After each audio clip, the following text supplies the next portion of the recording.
The stories that I have to tell, that I've experienced over the past year, I feel that they are shocking.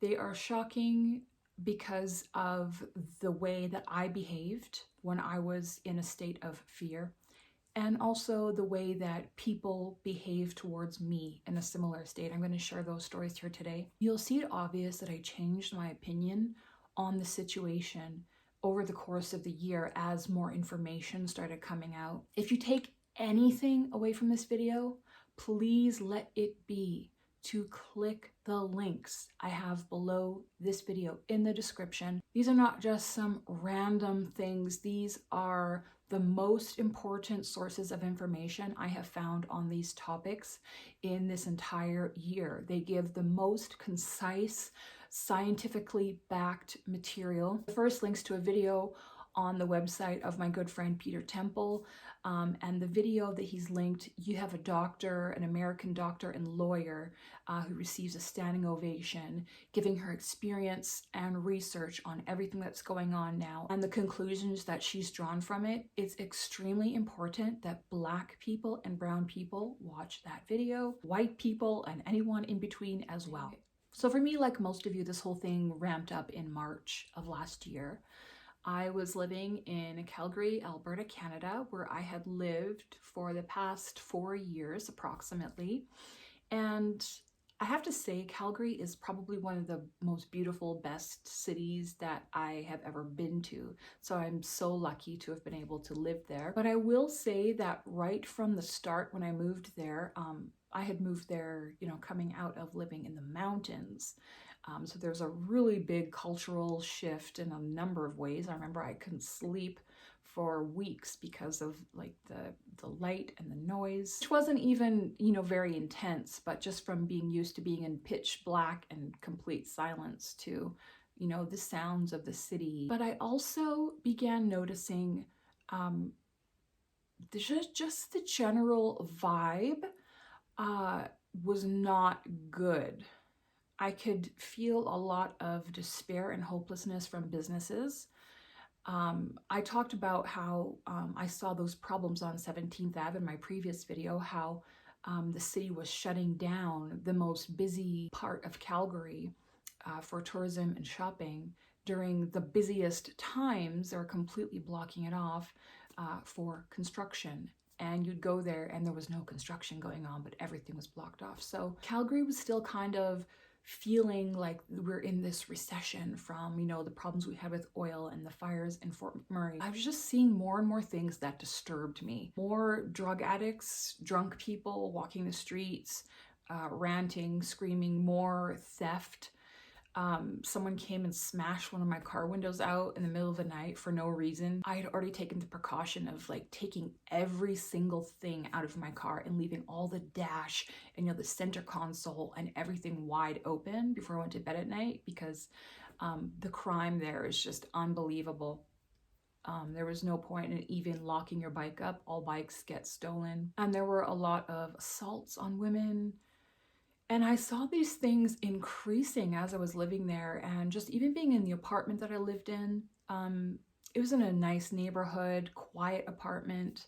The landlord handpicked people to live there, and many of the people who lived there had been there for years, but there's already this quiet sense of desperation that I was picking up on. When the pandemic started ramping up, I remember hearing people crying in the middle of the night, men crying. The level of cigarette smoke coming from neighboring buildings was increasing. I was seeing more and more alcohol bottles, behind the building at the dumpster. So people were medicating themselves in this way. Myself, am I judging them? No, I am not. I was in my addiction, which is food. So, I was having a pint of ice cream every day, takeout, whatever I could get my hands on that I wanted. I was baking, cooking food at home. Things were feeling really dire. And I remember when I first heard about this, trying to find reliable information when this whole thing first started. I remember watching that video on YouTube with that doctor that had millions and millions of views, where he was showing how to disinfect your groceries. And he was saying, takeout is safe. Here's how to safely eat takeout. Taking the takeout and flipping it onto a plate.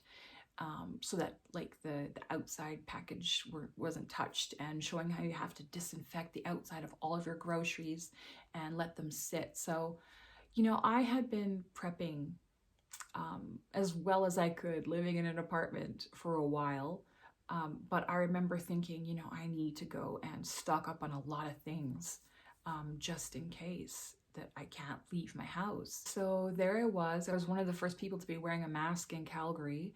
I had a friend on Facebook who had shared a link from a doctor friend of his saying, like, you know, I'm only telling this to my patients, like, here's what's going on. We don't really know what this is. Take all these precautions, wear an N95 mask if you can get it. And of course, as I mentioned in the previous video, I had N95 masks stocked up and on hand because they had sold out last summer because we had wildfires smoke really badly in Calgary. To the point that, you know, I had my work was canceled because visibility for driving was bad. People were staying home. There was an emergency air quality health advisory. And Calgary, it has just always been known for just having beautiful, healthy, fresh air because right near the mountains, and you've got these Chinook winds that come through. There's a lot of nature and water. It's a beautiful city. So for me, just even seeing that last summer was like these bells in my head going off, like, you can't keep staying here, you can't keep living like this, you need to get out of the city. So anyway, I had these masks, and so I remember wearing them to leave my house, and I remember just like crying behind this danging mask. And I have a heart condition. I have PTSD from my childhood and all the crazy things I've been through, and I'm wearing this mask, and I'm realizing that I stop breathing when I put it on. So when I focus on breathing, I can't get enough air, and then I start to feel a little bit lightheaded. I start to get chest pains, and I just remember thinking, you know, I'm screwed if this is what I have to do in order to be safe. And of course, I'm not only that, but I'm wearing this mask out to go and stock up on a bunch of groceries and medical supplies. People were scared. They would see me in a mask, they would be afraid. They would take a wide berth. They would stare at me. They would give me dirty looks. Some people would laugh and point. Oh, how the tides changed, right? Once it became a popular thing. Oh, everyone has to wear a mask. By that point, I had realized that this is a farce. We'd been lied to. This was the big thing that had been planned for a long time, that I had been kind of trying to keep an eye out for my whole life. And I realized, wow, this is it. And so I stopped wearing a mask. And after that, I started getting attacked, harassed. I had someone filming me in a grocery store. Wear a mask, lady. A lot of really aggressive, angry, upset people. And the thing is that at that point, you know, I felt very indignant and very upset, but I don't want to be hypocritical, because looking back at the beginning, when I was afraid, I had many negative interactions with people. I remember leaving my apartment. Like, I lived in a quiet apartment building, and I was going down the stairs, and there was a lower flight below, and there was a teenager, a young man coming up the stairs. And I was like halfway down the stairs, and he was like on a platform about to come up the stairs. And he kind of did that and hesitated and passed me. And that upset me. It upset me that he passed me on the stairs instead of waiting at a distance for me to keep continuing down the stairs before coming out. So I said to him, like, you know, we all have to look out for each other and respect each other. Like, you could have waited. And he said, well, why didn't you go back? And I said, well, you were like on the platform. You were already there. I was in the middle of like the stairs. And he's like, oh, okay. I also remember when I first went back to work after I had gotten the courage up to leave the house after a while. There's a guy, the second I walk in the door, achoo, you know, this guy, right? And the emails from my work had said, we're going to take every precaution. If you're sick, stay home. If we notice you're sick, you have to go home. And, you know, this was this guy. And under any other circumstance, that would already upset me. But due to this whole pandemic, I was especially upset. I remember talking to my manager saying, there's this guy hacking a lung out and sneezing over here. Like, I thought you guys were going to do something about this. And you know how you can kind of tell the difference between someone who is like sneezing or coughing into a tissue or their elbow versus someone who's just like you can hear it and you can tell the difference in an office. And I remember the manager was like, oh, okay, well, thanks for telling us, you know, we'll kind of pay attention, see how he goes, and we'll talk to him if it continues. But like, that was kind of a really rotten thing that I did. Like, I think about it now, and like, there was also a time I was in a grocery store, I was leaving, you know, the new superstore in downtown Calgary, and I was going down the escalator, and there was a guy at the bottom of below me, and he was like, completely sneezed out. And I said, cover your mouth. That's disgusting, especially during a pandemic. And so this guy turns around eventually and he's like, what did you say? I just completely ignored him. And he's like, bitch, and walks away.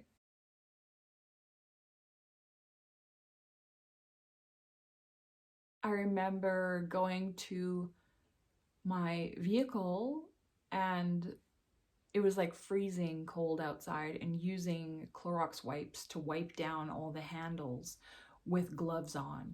I had a friend who invited me to go for a walk in the park, and though I ended up blocking this person completely from my life over disagreements we had over the nonsense going on in the news, going for walks with this person really kind of made a real difference for me, just to have that human connection, to be out in nature. But when I first met up with them, I was saying, do you think we should walk out here in this park 2 meters away from each other? Like, I think we should do that. I don't really know what to do. I don't know what the right thing is. And they were like, no, like, I don't do any of that. You know, it's not real. And I remember just being really hesitant and just saying, okay. And as we're walking, first we were kind of keeping space. And then as we're walking, we're noticing there were people just not really paying attention. So we kind of just relaxed then and we kind of just like went walking like normal people. I have not had a cold or flu in like 15 years. I take a high dose of vitamin C every day. I take 10,000 IUs of vitamin D. I take zinc regularly. And I worked in an office while I was in Calgary and I never got sick. I didn't have one sick day in 4 years, even when things were going around and people were dropping like flies. To me, I keep my immune system high. I wash my hands all the time.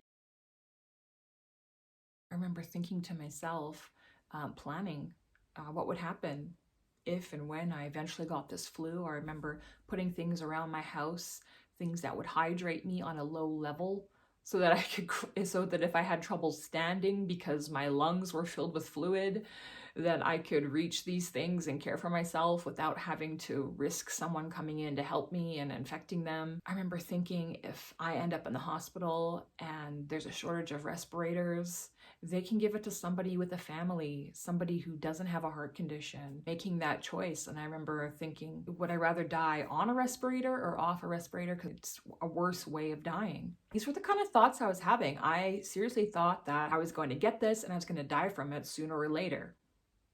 I can't remember at what point or what specifically it was that I kind of realized that this wasn't as serious as I had thought, that this was on the level with the flu, and that even if I did get exposed to this virus, I have a 99.8% chance of survival, and that the real danger was the social isolation, the fear, the anxiety, the stress, the constant social stress. And when you kind of wake up to what's going on and you don't want to participate in the charade anymore, it's much worse to be on the opposite side of a fearful majority. That's one of the worst places to be as a human being. And history has shown this many times over. I'm going to share the one story that really stood out to me. You guys know me, I love the library, okay? I love it. So the city of Calgary had just, set the bylaw about wearing masks. The bylaw that says that if you have a medical condition, you don't have to disclose it, and anything could be a medical condition. Feeling stressed could be a medical condition. You don't have to wear a mask and you don't have to prove your medical condition. And there was a library by my house. Many times myself and my fiance would go there. They have their sentinel set up at the front desk with the big thing of hand sanitizer. And we would just kind of start to walk by and they'd, oh, excuse me, do you have a mask? Oh, no, thank you, was usually what I would just say, no, thank you. And they, okay, and you go on your way. And they started getting more aggressive. And it was almost like they had a script that they had talked about in a meeting to try and cajole people into feeling social shame or pressure if they chose not to wear a mask. I remember I was in there, I was making some photocopies or something. I was probably the only person in there without a mask, and the librarian approaches me with tongs and a mask held out at arm's length and goes, here you go. And I just said, oh no, thank you. And the librarian goes, well, it's kind of a bylaw now, with the mask still held out. At that point, I just said, please do not subject me to medical discrimination. And the employee goes, okay, and walks away. So after that, I probably went in a few more times without the mask on, again, being the only one. Finally, I got to a point where I was just so beaten down by the constant attacks and animosity from people. I made a mask that was breathable and I would wear that. So I'd wear that to the library. I didn't have any problems. So one day I'm in there, I'm wearing my breathable mask and sitting there, and there is this young man. He's sitting at a table that's well off by himself, and he's, reading a book, and he has his mask down under his nose. This librarian storms up to him and says, if I have to tell you one more time to put your mask up over your nose, I'm calling security and they're throwing you out. And then she turns on her heel and starts storming away. Now, there was a little bit of time there. There's just like this silence that hung. And I realized very quickly, no one is going to do anything about this. Now, the young man, he quickly complied. But I stood up and I said, did she just say they were going to throw you out? And he says, yeah.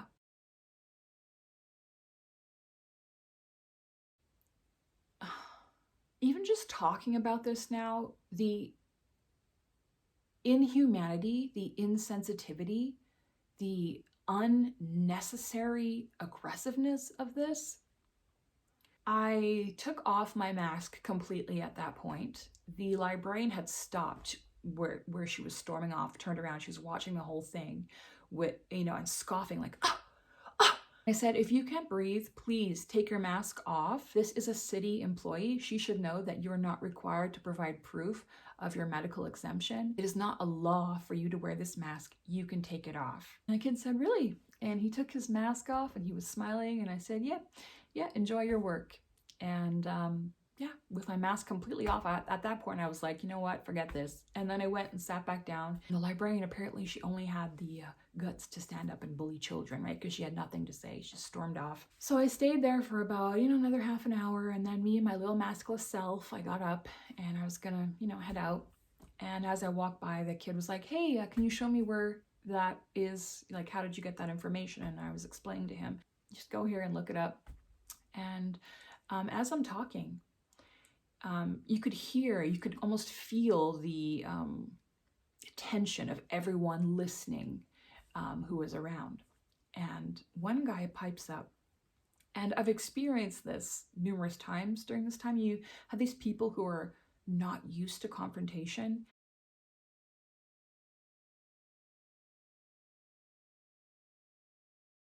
They want to speak up just so that other people hear them speak up, but so they're not actually confronting you. It's very cowardly. To me, it's a real sign of cowardice.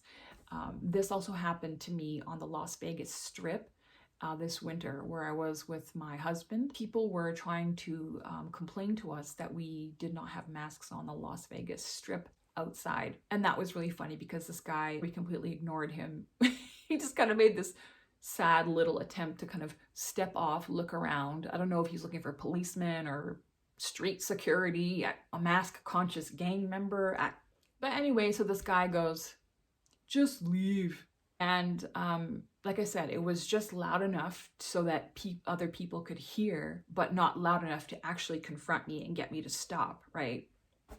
If you want to be brave and a hero, stand up. Go and talk to somebody. Have compassion, kindness, speak assertively, confidently. Don't just make your little snide comment from behind your mask. So I briefly faltered, but I just kept on talking to this kid. And I said, yeah, these people shouldn't be bullying you for this. So I'm really sorry that happened. And yeah, just go to this website, look it up, know your rights, be respectful. Just like myself, I usually come in here. If they bother me about it, I just say no thanks, because I also have a medical exemption. And yeah, have a wonderful day. And the kid said, yeah, thank you very much. And as I left, I could see him smiling, you know, this kind of like, So I'm heading out the door.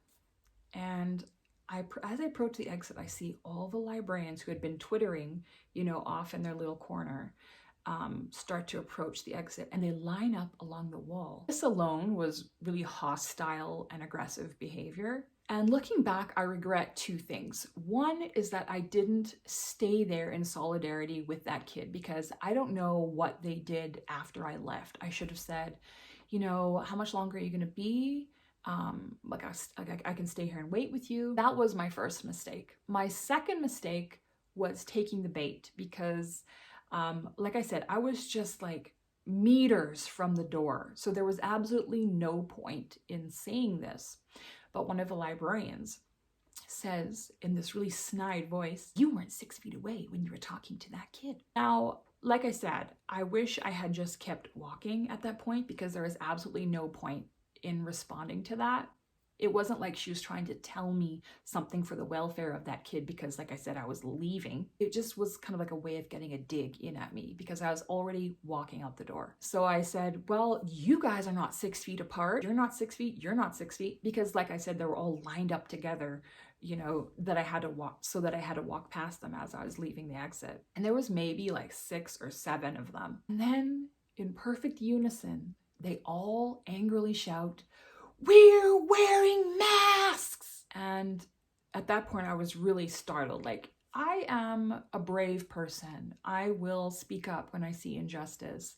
But honestly, I don't want to do that. I'm a soft-spoken person, I'm a sensitive person, and I was really kind of shook when they did that. And that little rude librarian who had tried to bully that kid came forward, and I saw her and I said, and you, I'm calling about you for bullying children. And she goes, me? And I said, yeah, you should all be ashamed of yourself. And at this point I was trembling, my voice was trembling, and I was starting to, you know, tear up. And I just left, and I just had, I started getting a little bit of chest pains. You know, I can't really be doing that kind of thing. But to me, that was honestly one of the worst experiences. Just seeing the complete and total bullying and animosity of these people. If there had been a truck they could have thrown me in, or a button they could have pressed to deliver a 1,000-volt shock to me, totally, all of them would have done it at that moment. So I have had my moments of being rude, and my own little public freak out. And for that, I am sorry. I even called up one place after I had been rude about that and apologized. I said, you know, I have no excuse. That was completely inappropriate, and I'm really sorry. That happened at a store in Chinook Mall called Torrid. This is when I had been in my addiction. I was eating a lot of food, and I was gaining a lot of weight, and I wanted some leggings, because, you know, that's kind of what happens when you're in your weird binge eating. You want to buy things and accumulate things and hold on to them. And even if you're planning in your mind, you're like, oh, I'm going to lose weight. I'm going to get in shape. So I need to go and buy things, like some new runners and some new exercise clothes. And I felt kind of good that I was like one of the smaller sizes. I was like the smallest size at Torrid, which is clothes for plus size women. So I was like, you know, I'll go there and I'll get some leggings so I can work out, and I'll buy the smallest size leggings, right? Trying to make myself feel better about my behavior. Well, when I got there, they were one of the first places to be like, you cannot come in here unless you have a mask on, and you have to use our hand sanitizer. I threw a fit, and I walked in and I was like, well, what if I don't? And the girl's like, well, then you can get out. And I was just like, oh. So I left, and then I called back and I apologized, not because I agree with what they're doing, but just because I recognized that it was a human being and doing a difficult job during a difficult time, and I just felt bad for making their day a little bit worse. I've worked in retail. My brothers have worked in retail and service industries. You know, my little brother, he used to work at McDonald's, and he's the most polite, sweetest, smart, helpful kid. And people would get mad about things and throw milkshakes at the drive-through window and stuff like that. And myself, I've just been like, I had to go back to work a week after my mother died, and I just remember just being really raw and just emotionally fragile. And there'd be people complaining about things to me, or being rude, and it just made things a million times worse. And so I just felt so guilty. Also, my indignance over how I was treated at Torrid was really helpful to me, because I remember thinking, you know what? Instead of going there to buy these leggings that will fit my ever-expanding body, I'm just gonna lose weight instead. So yeah, using my righteous anger towards improving myself, that was really helpful. So for me, I remember thinking, well, should I be making a political statement? Should I be standing in solidarity with people who don't want to live their lives in fear and who want to wake others up to the truth by not wearing a mask? Especially because it does impede my breathing. I just don't agree with it, and I don't want the children and the people with autism or PTSD to have to wear these. I don't want that to continue. On the other hand, I remember feeling like, back when I was in that fear stage, how would I have felt if I had to work and people were coming in without masks on, and I felt that that was the thing that was protecting me from this killer disease? It's very stressful. So I remember thinking, if wearing a mask is what I can do to make things a bit better for people who are already under a lot of stress and financial stress during this time, working with the public, it's the least I can do. But then I remember thinking that no, like that's not the right thing to do. And then I realized the entire issue is that, like everything that led up to this, right? We had all the riots and the black versus white, and the thing they've been raging for years, the men versus women. And now it's the masks versus no masks, the vaccine versus no vaccine. Big tech, big pharma, they are highly intelligent, and they're using social pressure, human psychology against us. People have a natural desire to be seen as good, to be seen as one of the tribe, to be seen as virtuous, and to be seen as doing the right thing. If you look at a lot of the propaganda now, it's about being kind, do the right thing, right? You tie in something that should be scientific and medical with making it a moral thing, right?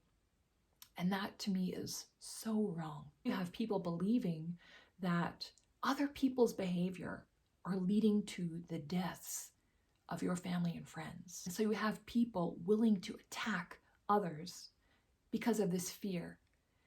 And I have to say that I think that that is so valiant, that you feel that indignance for your family and your friends, and you feel that you're doing the right thing to protect them. So I can't be angry at these people, because like I said, I was scared too during that time. If I were working with the public, my office was relatively safe. We were taking all kinds of precautions, but if I had my brothers who had to work with the public during that time and I didn't have enough information, I would be so upset if there are people going in there without masks, because I would be thinking this is the thing that's going to save their life. Even yesterday, here in Montana, I went to the store and picked up a few things, and there was a young lady working there, and I asked her, I said, so do you have to enforce it when people come in and don't have masks on? She said, yeah. And I said, oh, that's so terrible. It must be so hard for you. And she said, oh no, I don't mind. It's how we keep our workplace safe. And as I approached the counter, she put some hand sanitizer on her hands, and I said, oh, do you have to do that every time? Oh, you poor thing. And she goes, oh, this is how I protect myself. Like, another thing, as I'm thinking through this whole thing, did everyone forget that big warning we had about how using antibacterial products could lead to a superbug? Did everyone just forget about that? I've used hand sanitizer maybe 5 times this entire past year. I never accept it when offered at a store. I'm not putting these random cheap products that they're making on my skin and on my body with harsh chemicals in it. Absolutely not. So there's some things I've done. My husband and I, we have really stocked up on a lot of things. You know, we're living out here on the farm with this family. There are multiple farms on this really large property. So, I mean, it's like a 10-minute drive to his aunt and uncle's. And, you know, we live on this particular farm and we've got the geese and the cats and the cows here. But we have supplies for a minimum of 6 months. And I think the kindest thing I can do if I don't want to be wearing a mask in public is to avoid going into these public places. And I'm realizing how much that sucks. I feel a lot of grief and pain and empathy for everyone. I do hope that this time will help us all to realize the most important thing that we have is health, time, and each other. I have cried so much this year. I feel I'm out of tears at this point. We're quite lucky that the rules are pretty lax in Montana.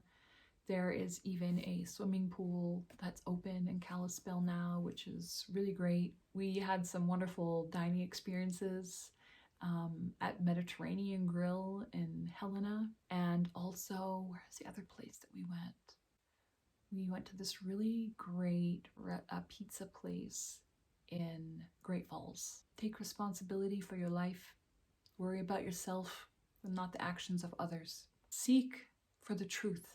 Be kind, patient, calm, and understanding. During this time, we have to be the ones who are calm, no matter what.